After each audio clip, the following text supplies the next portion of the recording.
अभी मिल गया। बहुत बड़ा नहीं हो गया।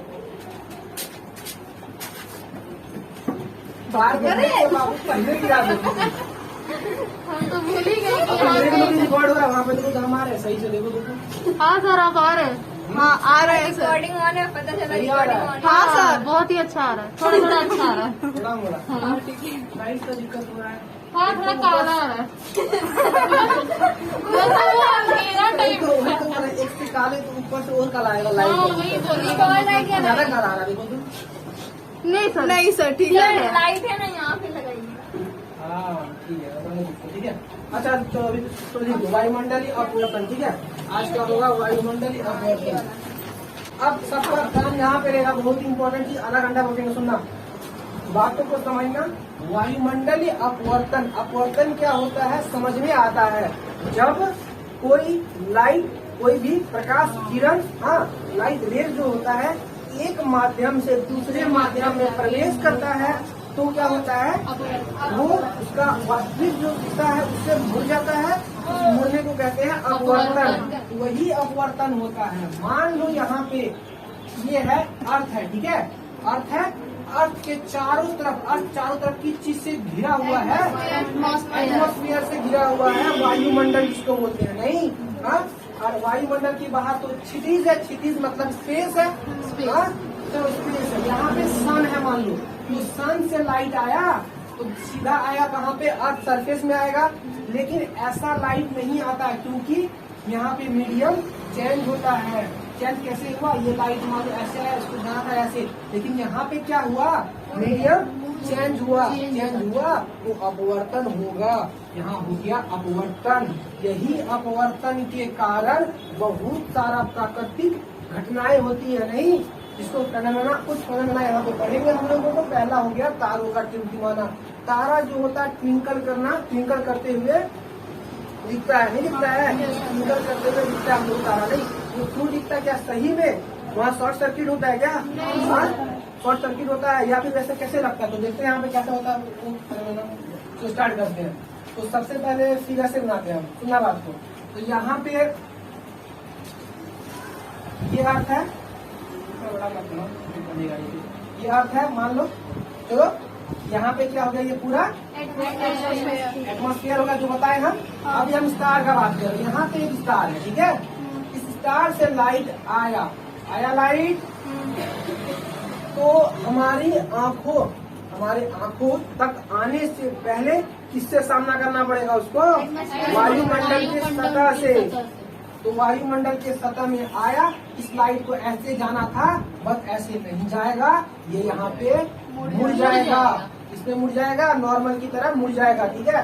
अब यहाँ पे क्यों मुड़ा, क्योंकि यहाँ बहुत सारा गैसेस मॉलिक्यूल्स है, नहीं डस्ट पार्टिकल्स है, वाटर पार्टिकल्स भी रहता है, नहीं जल वाष्प जिसको बोलते हैं, इसको बहुत सारा चीज है। क्षितिज में क्या कुछ है, नहीं है, वायु भी नहीं है, मीडियम चेंज हुआ, अपवर्तन हुआ। अब देखो ऐसा अपवर्तन हुआ, अब ध्यान देना यहाँ पे जो अगर आदमी रहता, अगर वायुमंडल नहीं होता तो ये जो तारा है इस इंसान को अपने जगह पे ही दिखाई देता, कोई दिक्कत नहीं, दिक्कत।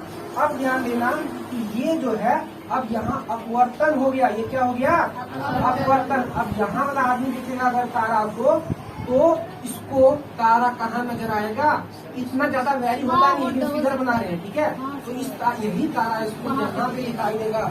एक सिंपल उदाहरण दे, यहाँ पे हम टॉर्च का लाइट जला दिए, ठीक है। हमारे आँख, जो मेरा यहाँ पे आँख है, तो आँख पे जहाँ पे लाइट आएगा, जहाँ से हमको लाइट मिलेगा, जिस डायरेक्शन से हमको लाइट ऐसे मिलेगा, तो हम क्या बोलेंगे, यही पे तारा है ना, आया समझ में। भले तारा यहाँ पे हो, हमको मतलब नहीं है, हम तो देखेंगे, जैसे देखेंगे हमको लाइट यहाँ से आ रहा है, हम क्या बोलेंगे, तारा यहाँ पे है, लेकिन लाइट तारा एक्चुअल कहाँ पे है, यहाँ पे है। जो सेम चीज तारा यहाँ पे है, लेकिन हमको लाइट यहाँ बैंड हो जाने के कारण हमको लाइट मिल रहा है, ऐसे ना मिल के हमको ऐसे लाइट मिल रहा है। मतलब यहाँ पे सीधा सीधा आया कि नहीं आया, अब इसको तारा यहाँ पे दिखेगा। ये इसका हम अभी जस्ट लिखा है यहाँ पे कि वायुमंडल में होने वाले अपवर्तन के कारण, मतलब रिफ्लेक्शन के कारण दिखाई देने वाला तारा जो स्टार होता है, वो उसका आभासी स्थिति होता है। ये लिखा है ना, लिखा है, याद हो गया यहीं पे, अब याद हो गया, वो आभासी स्थिति होता है। अब क्या होता है, एक्चुअल ये होता है, ठीक है, इसके कारण भी ज्यादा सिंपली का कोई मतलब नहीं है। अब जो बताएंगे वो सुनना। हम क्या लिखा है, क्या कि वायुमंडल का तो वायुमंडल का जो घनत्व होता है ना, घनत्व एक समान नहीं होता है। घनत्व होता क्या होता है, डेंसिटी। अरे शरबत को बनाओगे, पानी को बनाओगे, इसका डेंसिटी इसका ज्यादा होगा, शरबत का डेंसिटी ज्यादा होगा ना। डेंसिटी क्या होता है, मॉलिक्यूल्स के बीच में कितना पकड़ है, नहीं, अब कितना ज्यादा मॉलिक्यूल्स है एक जगह पे, एक यूनिट वाला जगह में, नहीं, तो वो होता है उसका घनत्व। अब घनत्व तो यहाँ ज्यादा है, ये बहुत सारा एयर मॉलिक्यूल। अब इसके अंदर भी देखना तो कहीं गर्म हवा है, कहीं ठंडा हवा है, कहीं ज्यादा एक वाटर ड्रॉपलेट्स मतलब वाष्प, जल वाष्प है, नहीं, वाटर वेपर जो होती हो तो वो है, ठीक है। तो कहीं पे ज्यादा, कहीं पे कम डेंसिटी होने के कारण अब क्या होगा, सुनना। अच्छा, ठंडी हवा का घनत्व ज्यादा होता है कि गर्म हवा का घनत्व ज्यादा होता है? नहीं, ठंडी हवा का ज्यादा होता है। बोलो कैसे? ठंडी हवा मतलब ठंडी हवा में क्या होता है, वाटर का ड्रॉपलेट ज्यादा होता है। अरे ठंड का मौसम देखिए, उसमें देखिए ठंड में क्या होता है, जो मौसम होता है ना, ज्यादा मौसम क्या बोलते हैं, कुहासा टाइप का बोलते हैं, ज्यादा ठंडा हुआ, ज्यादा मतलब सीधा मतलब है ठंड के समय जो होता है, जो एयर है, एयर के बीच में जो मॉलिक्यूल्स है, मॉलिक्यूल्स के बीच में जो गैप है वो कम होता है, डेंसिटी ज्यादा होता है ठंड में। आया? अच्छा, समझ नहीं आया। हिंदी में डेंसिटी मतलब होता है घनत्व, मॉलिक्यूल्स मतलब होता है अणु। अणु क्या? डस्ट पार्टिकल, कण। हाँ, कण नहीं बोले, डस्ट पार्टिकल मतलब धूल का कण। सुनना, धूल का कण। तो धूल का कण, अरे धूप आता है, खपरा का कण देखते हो, खपरा का जो आता है, इसमें जो लाइट आता है तो देखना कितना सारा लेगा, सब पूरा वही कण है, कण। हाँ, तो वो डस्ट पार्टिकल्स है, वो धूल कण है, वो सब एयर में भी रहता है। हाँ, सब बहुत ज्यादा मात्रा में रहता है। और उसके बाद ठंड के समय में क्या होता है, मॉलिक्यूल्स के जो अणु रहता है ना, एक जगह पे वहाँ ज्यादा डेंसिटी हो जाता है। अरे हवाओं में ज्यादा मतलब डेंस हो जाता है, ठीक है, तो वो कहीं पे डेंस, कहीं पे ज्यादा कम। तो यहाँ के अब यहाँ के बाद से जब प्रकाश आया तो ये सीधा लाइट नहीं आता है मेरे पास, सीधा लाइट नहीं आता है। अरे बार बार अपवर्तन होता है। क्यों होता है, सुनो यहाँ पे, ऐसा लाइट ऐसा सीधा ना आके ये जिगजैग करके आता है लाइट, क्योंकि यहाँ अपवर्तन हुआ, यहाँ गर्म हवा मिल गया, यहाँ अपवर्तन हुआ, ठंडा हवा मिल गया, यहाँ अपवर्तन हुआ, अपवर्तन। इतना सारा क्या बोलते हैं इसको, मेहनत करके लाइट हमारे आंखों तक आता है, ठीक है। अब यहाँ पे लाइट जहाँ पे आ गया, अब जिगजैग लाइट आ रहा है। तुमको एक ही टॉर्च, एक सिंपल उदाहरण देते हैं। ऐसा टॉर्च तुमको हम यहाँ लाइट देंगे, ठीक है, टॉर्च से तुम्हारे आंखों में आ रहा है, उसमें आ रहा है। चलो अब हम यहाँ पे ऐसे ऐसे कर रहे हैं, तुमको क्या लगेगा कि लाइट क्या हो रहा है, ब्लिंक हो रहा है कि नहीं हो रहा है? सिंपल मानो कि तुम्हारे रास्ते में कुछ आ गया, ठीक है ना, ब्लिंक हो रहा है, ट्विंकल हो रहा है, नहीं, और ये क्या होता है, तो भूख भाग हो रहा है, नहीं। हाँ, मैच में समझा, एक लड़का वही होता है, सर भूख भाग होता है, वही वाला होता है। हाँ, ठीक है। अब यहाँ पे एक एग्जाम्पल थोड़ा सा देखो, यहाँ पे बार बार लाइट क्या हो रहा है, अलग अलग दिशा में हमारे पास आ रहा है। मान लो मेरा यहाँ आँख है, ठीक है, हाँ, अब यहाँ से बहुत सारा रोशनी आ रहा है, बहुत सारा रोशनी आ रहा है, किसका, स्टार का। अब मान लो कि यहाँ पे अब अलग अलग रोशनी आ रहा है, सुनना बात को, ये मेरा स्टार का रोशनी है, ठीक है। अब यहाँ से जो मान लेते यहाँ जो एयर मॉलिक्यूल्स है, अगर ये डेंस हो गया मतलब ज्यादा गाढ़ा हो गया, घनत्व ज्यादा हो गया, घनत्व ज्यादा हो जाने के कारण ये लाइट तो कम आएगा या बिल्कुल नहीं आएगा। फिर थोड़ा देर बाद घनत्व यहाँ ज्यादा हो जाएगा, फिर कभी ये लाइट नहीं आएगा, कभी ये लाइट नहीं आएगा।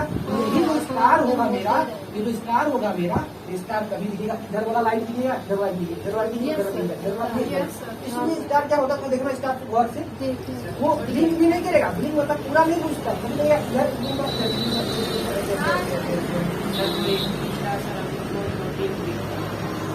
नहीं, सर स्टार तो स्टार तरह होता ही नहीं है, है। वो तो उसका लाइट से वो स्टार तरह दिखता है। हाँ, बोल सकता है, बिल्कुल तुम ऐसा बोल सकता है, ठीक है, क्योंकि यहाँ वाला अगर छिप गया तो तुमको इसमें बीच में गैप दिखेगा, ब्लिंक होगा, तो 2-3 नहीं, इतना बड़ा साइज में है। सुनो यहाँ पे देखो, ये वाला पार्ट मान लो ये स्टार है, अब इतना लाइट आ रहा है इधर से, अब ये वाला पार्ट में डस्ट पार्टिकल से इधर नहीं दिखेगा, इधर नहीं दिखेगा, इधर नहीं दिखेगा, तो झिलमिलाना समझते हो, हाँ, तो उसी तरह तुमको दिखेगा। आया बात समझ में? इतना डिटेल तुमको 12th क्लास में भी नहीं मिलेगा, बस यही सब जानना है। 10th को बस ही जानना है। सीधा बात भाई, सीधा बात कि अपवर्तन हुआ, अपवर्तन के कारण आभासी स्थिति हो गया, एक्चुअल नहीं है वहाँ पे। उसके बाद वायुमंडल में जैसे घुसा लाई, ठीक है। उसके बाद वायुमंडल अपवर्तन, वायुमंडल में जो घनत्व होता है, उदाहरण यहाँ पे अपवर्तन जो होता है, अलग अलग अपवर्तन नहीं, क्या बोले, घनत्व ना, घनत्व जो होता है वो क्या होता है, अलग अलग। घनत्व अलग अलग होगा कि नहीं होगा? कहीं गर्म हवा, कहीं ठंडा, कहीं ऑक्सीजन, कहीं नाइट्रोजन, तो अलग अलग चीज है। तो अलग अलग वो सीधा लाइट हमारे पास नहीं आके झिकझक लाइट आएगा, यही जान लो। या फिर जान लो कि 10 पार्टिकल्स हमारे बीच आ जाता है, ठीक है। इसके कारण लाइट जो होता है वो सीधा हमारे पास नहीं आ पाता है। नहीं आ पाने के कारण झिकझक होता है, तो वो साफ साफ नहीं दिखाई देता है, तो हमको लगता है कि वो टिम कर रहा है, टिम कर रहा है। तो अब इसमें अगर दूसरा क्वेश्चन का बात करें तो सर लाइट की वजह से ही ना स्टार का शेप में दिखता है।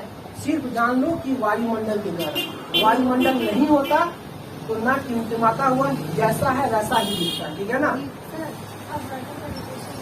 अपवर्तन, अपवर्तन का अरे सिंपल अपवर्तन लिखाएंगे जब लाइट चेक पढ़ाएंगे। अपवर्तन देखो तुम नहीं आए थे कैसे लिखो अपवर्तन। एक मीडियम है, यहाँ पानी है, ठीक है, और यहाँ हवा है, ठीक है। तो लाइट जब पानी, जब एक माध्यम, माध्यम क्या होता है, हवा माध्यम, पानी माध्यम, तो एक माध्यम से जब दूसरा माध्यम आया तो वो क्या होता है, मुड़ जाता है, ठीक है। और मुड़ जाना तो अपवर्तन का है। बस अभी यही जान लेते हैं, ये मुड़ गया, ये मुड़ गया, इसका अपवर्तन हो गया, बस इतना जान लो नभी, ठीक है। यही बात हुआ यहाँ पे, ये क्षितिज में कुछ नहीं था, यहाँ पे अलग माध्यम, ये मुड़ गया, समझिए। क्या नाम है तुम्हारा? सोनम। अच्छा, तो सोनम यहाँ पे समझना चाहिए, यहाँ पे लाइट मुड़ गया ना, ये मुड़ गया, तो मुड़ने के कारण ये जो स्टार है यहाँ दिखेगा, ठीक है। उसके बाद कई बार यहाँ पे डेंसिटी के कारण चमकता हुआ नजर आता है। इतना यहाँ पे डिफाइन कर दिए, जो स्टेटमेंट लिखा दिए, समझ गए ना। एक बार फिर से पढ़ा दे क्या? No sir. अब याद के तरह मेरा तरीका होता है एग्जाम में सुनना। स्टार क्यों चमकता है सर? सीधा बोलना है कि सर एटमॉस्फेयर के कारण क्या होता है, एटमॉस्फेयर में जैसे लाइट आता है, क्या होता है, रिफ्लेक्शन होता है, अपवर्तन होता है। अपवर्तन के कारण सर आभासी स्थिति दिखता है। बोलो क्या होता है? आभासी स्थिति दिखता है। उसके बाद बोलेंगे घनत्व तो क्या होता है, अलग अलग होता है। घनत्व अलग होने के कारण क्या होता है, प्रकाश का जो लाइटिंग का जो इंटेंसिटी होता है, तीव्रता, हाँ, ये जो तीव्रता है, ये तीव्रता चेंज हो जाता है, इंटेंसिटी। इसमें कभी फीका पड़ जाएगा, कभी ये तेज हो जाएगा, कभी ये फीका पड़ जाएगा, कभी इधर तेज हो जाएगा। तो वो इंटेंसिटी चेंज हो जाने के कारण हमको दिखता है टिमटिमाता हुआ। ये फिगर हो सके तो बना लेना, ठीक है। पर हो सके क्या, बना ही लो। जो चीज फिगर रहता है आसानी रहता है। पहले सुन लो। अब एक और क्वेश्चन आता है कि तारा तो ठीक है, प्लैनेट, ग्रह, ठीक है। जो प्लैनेट होता है, ग्रह जो होता है ना, ग्रह नहीं टिमटिमाता है। प्लैनेट क्या होता है, वो नहीं टिमटिमाता है। क्यों नहीं टिमटिमाता है? वो भी तो वहीं पे है, स्टार की जगह पे ही है, तो वो क्यों नहीं टिमटिमाता है? बोलो, घनत्व किसका ज्यादा होता है? वायुमंडल में तो घनत्व जो है वही ना रहेगा यार, स्टार के समय में, वो समय में। वो कारण नहीं है। कारण क्या है, घनत्व जो हम यहाँ पे हैं तो वो नहीं रहेगा। अब यहाँ पे जो एक आ गया क्या, मेरा ग्रह, एक ग्रह आ गया। ग्रह में क्या होता है, तारा बहुत दूर होता है। ग्रह जो होता है उसकी तुलना में नजदीक होता है, और नजदीक होने के कारण उसका जो तीव्रता होता है, लाइट का जो स्पीड होता है, उसका विचलन पता नहीं चलता है, ठीक है। उसका विचलन पता नहीं चलता। अरे सिंपल बात है यार, नजदीक है इसीलिए नहीं चमकता, ठीक है ना। वो नजदीक है तो नजदीक है, तो इसीलिए ये सब जो घटनाएं होता है, ये उसके साथ नहीं हो पाता है। ये जो इतना तीव्रता जो चेंज होने का है ना, इतना मान इतना सामने में ला देगा तुमको, तो और उसके बाद कुछ भी करेंगे तुमको पता नहीं चलेगा। तो तीव्रता ज्यादा हो जाता है, ठीक है, सामने लाने के कारण। जिसके कारण जो विचलन है, मतलब विचलन मतलब ये सभी का, ठीक है, ये विचलन मालूम नहीं पड़ता। इसके कारण तारा टिमटिमाता हुआ नहीं दिखता। इतना पढ़ा दिए, सही करने लगी है समझ में तुमको सुधांशु।